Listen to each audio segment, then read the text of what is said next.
Narito tayo ngayon upang matunghayan ang napakainit, nagbabaga at talaga namang usap-usapan at maraming pinaka-inaabangan na issue ni Ate Erica.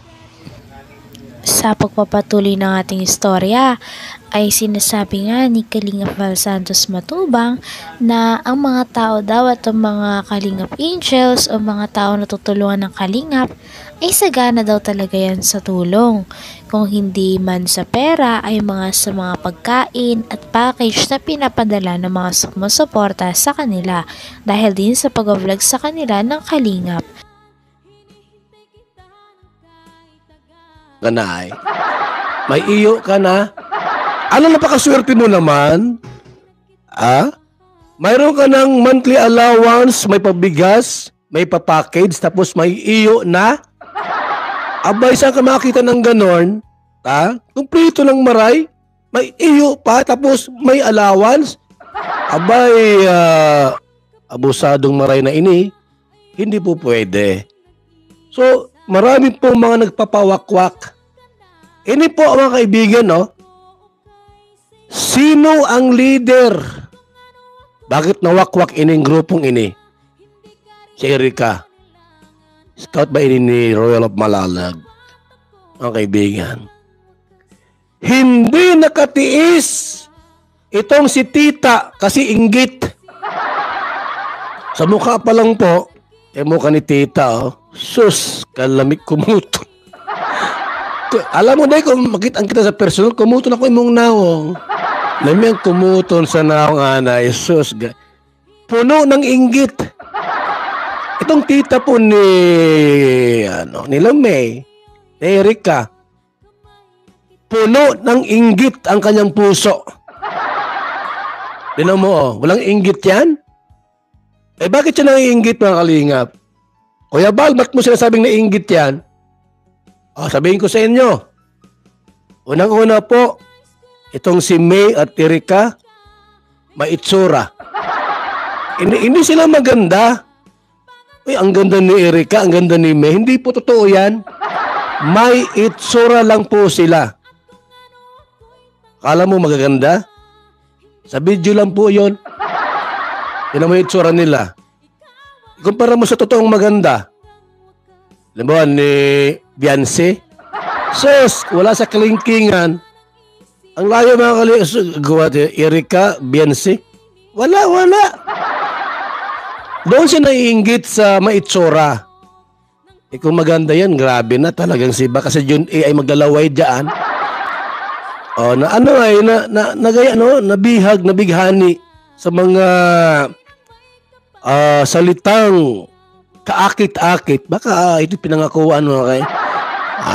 Baka mo lang ito nagbibidyo ko.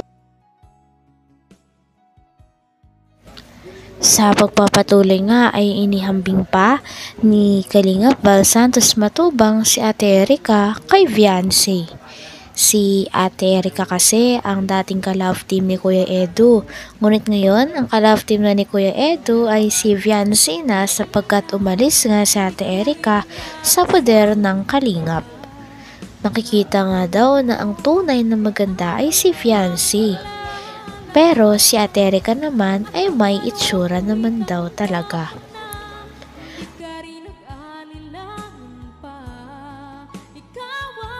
Baka ito pinangakuan mo kay. Baka mo lang ito nagbibidyo call baga. Hindi mo alam nagbibidyo call ini. Nabighani baga si John A. Yung pirang pinagkatiwala kay Kalingap Rab na kalahating milyon. Binawi. Kung ikaw ay totoong tao, baka bading ka, John A. Hindi ko ito kilala ay. Baka hindi kumukha ni Sangkay. Baka ba din ito mga Kalingap, no? Ito si John A. Binawi po yung 500,000. Walang isang salita.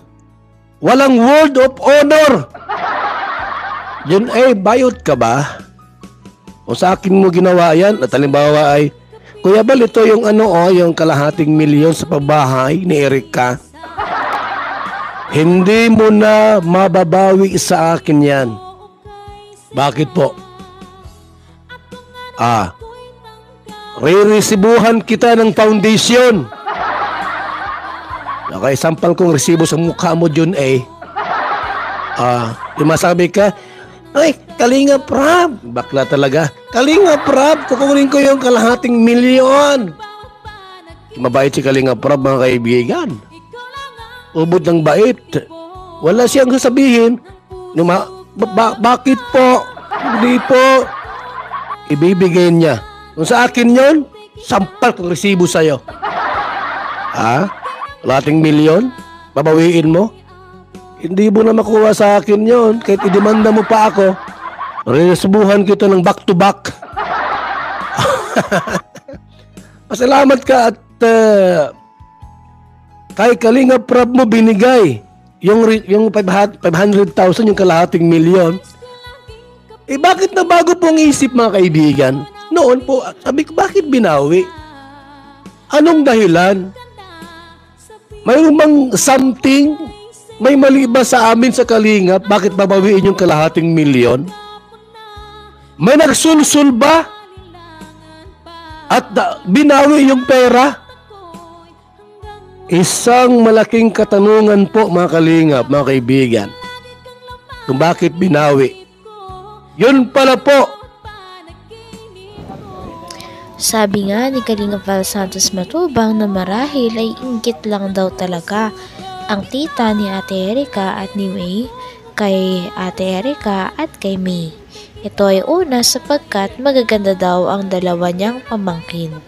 Kahit naman daw hindi sabihin ng tita nila na naiinggit ito, ay halata naman daw talaga. Ito ay dahil marami daw pera sila Ate Erica at si May kumpara sa kanilang tita na sinisiraan sila. Itong dalawang tabian, ining si May at Erica. Collaboration po. Nagsusulsulan. Hindi sinama itong si tita. Dapat isinama si tita. Siniraan niyo pa si tita. Na scammer. Tuloy, lumabas yung bahaw ninyo. Yung mga po, mga kaibigan, no? Yung mga pinagsasabi po inuing si tita ni Erica at ni May, lahat ng baho ninyo ilalabas niya. Dahil sa inggit.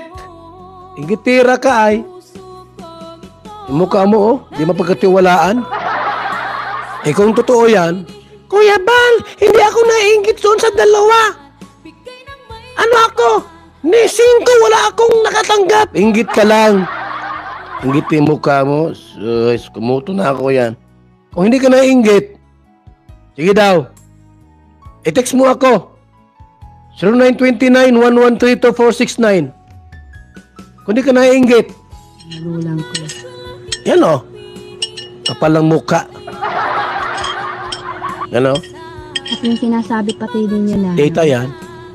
kami nakapalibot kay Erica. Mm. Upal ng aso, never kami nagpalibot dyan kay Erica. Diyos. Misin kong buling, wala. Wag mo akong...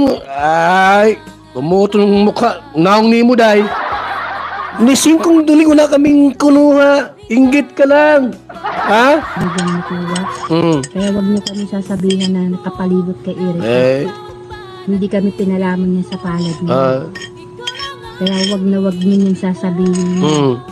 Dahil umpisa pa nang makuha si Erica na ma-vlog yan si Erica, sama-sama kami dito. Sino ang nagagastos ng gastusin sa bahay? Sino ang nagpapakain sa kanila nung wala pa sila? Sino? Ikaw?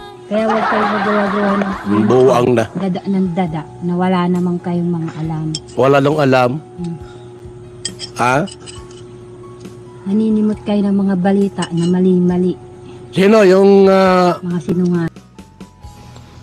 Hanggang dito na lamang muna ang ating napakainit, nagbabaga, pinakainaabangan at usap-usapan na latest issue ni Ate Erica. Maraming salamat sa inyong panonood. Hanggang sa muli. Bye!